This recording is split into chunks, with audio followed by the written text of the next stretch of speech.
Boa tarde, então nós vamos apresentar o trabalho sobre análise de efeitos da variação de parâmetros de corte no acabamento de nylon usinado para a disciplina de usinagem.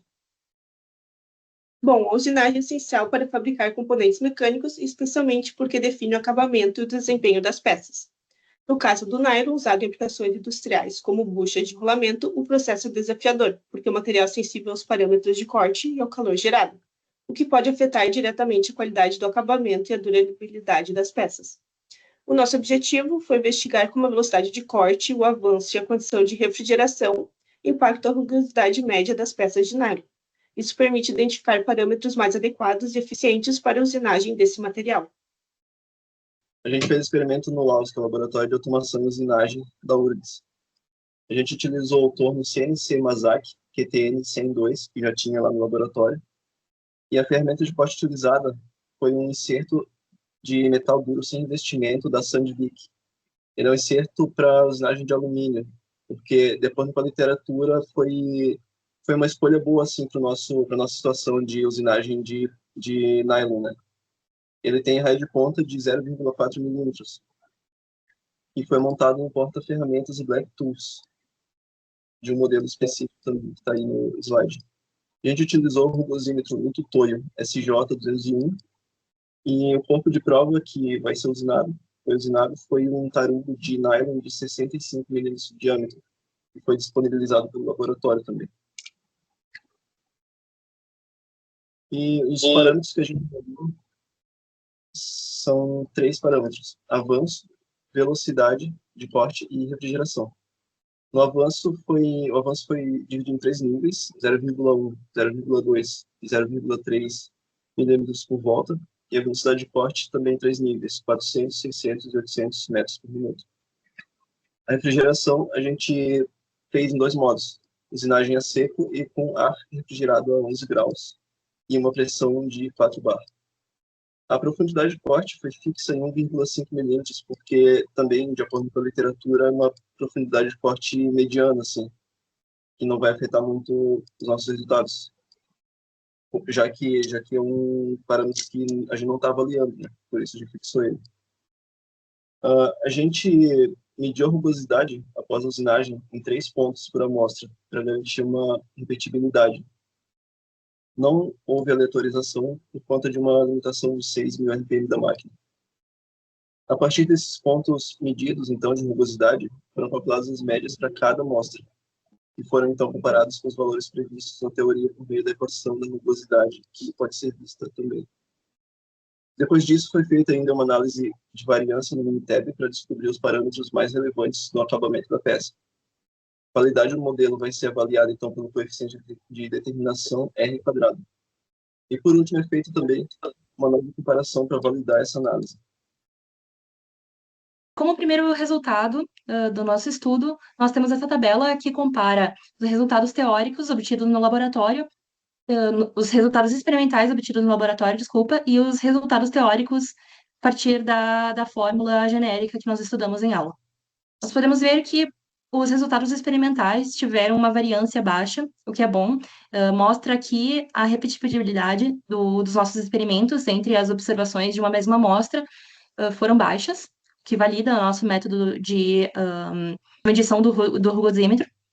E nós podemos ver que, numa razão entre a rugosidade média do experimento e a rugosidade teórica, teve um erro alto.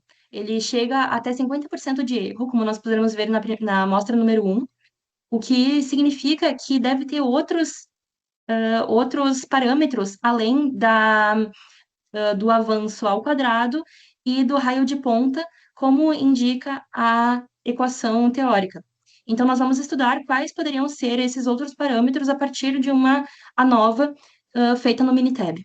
Aqui nós temos os resultados da ANOVA feita no Minitab.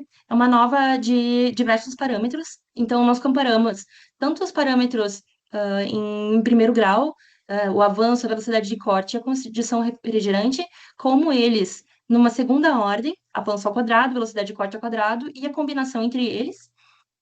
E nós podemos ver que todos eles tiveram um p-valor menor do que 0,05, ou seja, 5%, o que quase todos, na verdade, exceto o avanço vezes a velocidade de corte, o que significa que quase todos influenciam na rugosidade. Isso mostra como os efeitos da rugosidade no nosso sistema são complexos. Nós podemos ver também que a estatística R quadrado é bem alta, 99,89%, significa que o nosso modelo ele pode predizer com bastante exatidão quais vão ser os efeitos de cada parâmetro na rugosidade.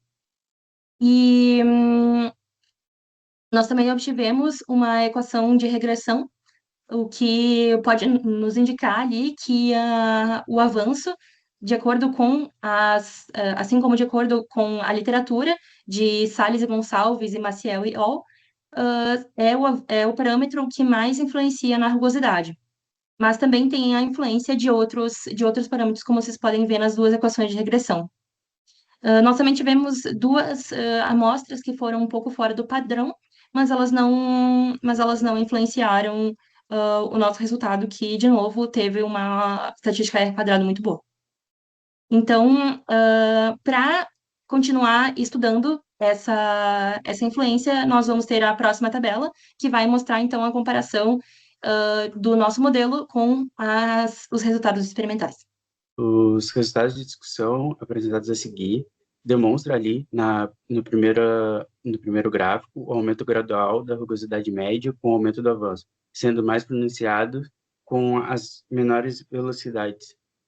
A partir dessa combinação, no segundo gráfico, demonstra que a rugosidade, os resultados da discussão, no segundo gráfico, é demonstrado que a condição refrigerante não apresentou influência tão evidente, embora existam interações significantes em casos específicos, como avanço alto combinado com maior velocidade. Essa combinação desses parâmetros resultou no menor valor de rugosidade média, o RA, possível. Foi com velocidade de corte de 600 metros por minuto, o avanço baixo de 0,1 milímetros por volta e aplicação de ar refrigerado.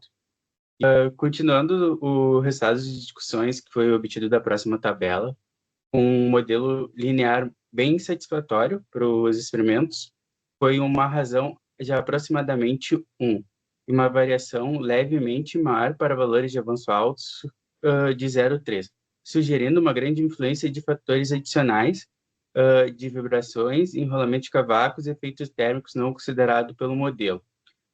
A seguir, vai ser demonstrado a questão do cavaco. Os cavacos sempre apresentam muito do que ocorreu durante o processo, e nesse caso, devido à alta ductilidade do nylon, eles formaram grandes emaranhados, e nenhum deles chegou a romper durante o processo. A amostra 7, que é a que está ali na esquerda, foi a única que não enrolou na peça. E o resto enrolou, mas somente uma enrolou durante o processo, o que pode gerar um grande prejuízo no acabamento, visto que a peça acaba girando no torno com o cavaco em contato com ela. O resultado se aproxima muito da literatura, e a literatura apresenta que os polímeros, o nylon, por exemplo, às vezes passa a temperatura de transição vítrea durante o processo de usinagem, devido ao calor gerado, o que deixa ele com propriedade muito dútil, e tu tem que gerar um estiramento antes da ruptura dele. Para exemplificar isso, aqui tem um pedaço do cavaco que foi usinado, e para romper ele, tem que estirar muito ele até a ruptura, o que precisa de muita energia e muito difícil de fazer no processo de usinagem. No caso da TG do nylon é de 50 graus, e isso pode ser facilmente passado pelo processo que a gente usou. E a refrigeração usada não foi suficiente para deixar o nylon quebradiço. Bom, retomando algumas coisas que a Isadora e o Emanuel falaram, a análise nova mostrou que quase todos os fatores de interações, exceto velocidade de corte versus avanço, influenciam o acabamento superficial de peças de nylon, destacando a complexidade do processo de usinagem. Modelos teóricos genéricos, como vimos, não se aplicam bem ao nylon e podem gerar erros de até 50%. O melhor acabamento, que tem a rugosidade média mais baixa, foi alcançado com a velocidade de corte de 600 metros por minuto, o avanço de 0,1 milímetros por volta e com a aplicação de ar refrigerado. Assim, para obter baixos valores de rugosidade média, é recomendado priorizar velocidades médias, avanços baixos e o uso de refrigerantes. Estudos futuros podem explorar o uso de lubrificantes e diferentes profundidades de corte para ampliar esse entendimento. Nós temos as referências e o grupo agradece a atenção. Muito obrigada.